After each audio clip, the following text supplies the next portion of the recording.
এখন তৈরি হচ্ছে পিউ দিদির ব্রেকফাস্ট। রয়েছে পাউরুটি, চিজ দিয়ে, এই ডিম ফাটানো রয়েছে, এই দিয়ে করে দেবো অমলেট, এবং এর সাথে গতকাল যে প্রোটিন শেকটা ছিল কিছুটা রেখে দিয়েছিলাম ফ্রিজে, এটা হয়ে যাবে মালাই কুলফি।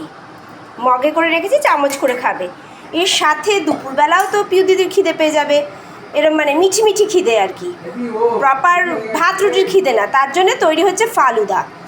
এই যে গতকাল এই ফালুদা মিক্সটা আমি কিনেছিলাম, এটাকে জলে গুলে পরে এটাকে এই দুধের মধ্যে ফোটাবো। তাহলে সেই রেসিপিটা আজকে শেয়ার করছি, রেসিপি অফ ফালুদা। এই দুধটাকে এবার জাল দিচ্ছি, ঠিক আছে? দুধটা ফুটে এসেছে, এবার আমি ফালুদা মিক্সটা এর মধ্যে দিয়ে দেবো। আসলে কাস্টার্ড কীরকম রাঁধে বলো তো? কাস্টার্ডও এরকম রাঁধে, পাউডারটা একটু দুধে গুলে রাখে, তারপর এই দুধের মধ্যে দিয়ে দেয়। ফালুদাটাও এভাবেই তৈরি হয়। আমি এই মিক্সটা দিয়ে দিলাম দুধের মধ্যে, দিয়ে এটা ফুটবে, তারপর এটাকে কুল রেফ্রিজারেটর, মানে ডিপ ফ্রিজে না, নিচের ফ্রিজে জমাতে হবে। ওই কাপ রেখেছি, কাপের মধ্যে জমিয়ে রেখে দেবো। তাহলে ফালুদাটা তৈরি হোক। জাল হয়ে এসছে, দেখো এই সব ফালুদার মধ্যে যে বিচিগুলো থাকে।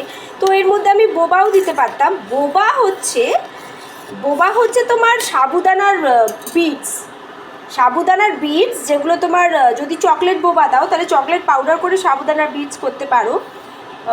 ওইটা দিয়ে বোবা প্রচুর বাচ্চারা ভালো খায়, সেটাও এখানে দেওয়া যেত।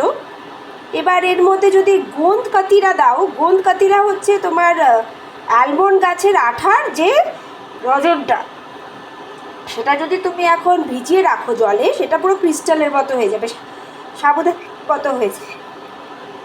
ঠান্ডা করা ফালুদা মিক্সটাকে এবার আমরা ওই কাপগুলো রেখেছি, ওই কাপের মধ্যে ঢেলে দেবো।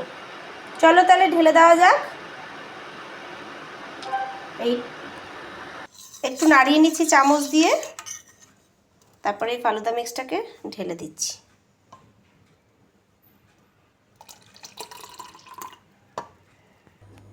এবার এটাকে ডিপ ফ্রিজের মধ্যে আমরা রেখে দেবো।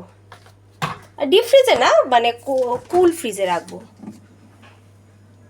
কুল ফ্রিজে তাহলে রেখে দিই,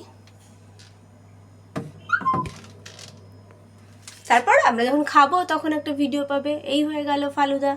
বাই বাই।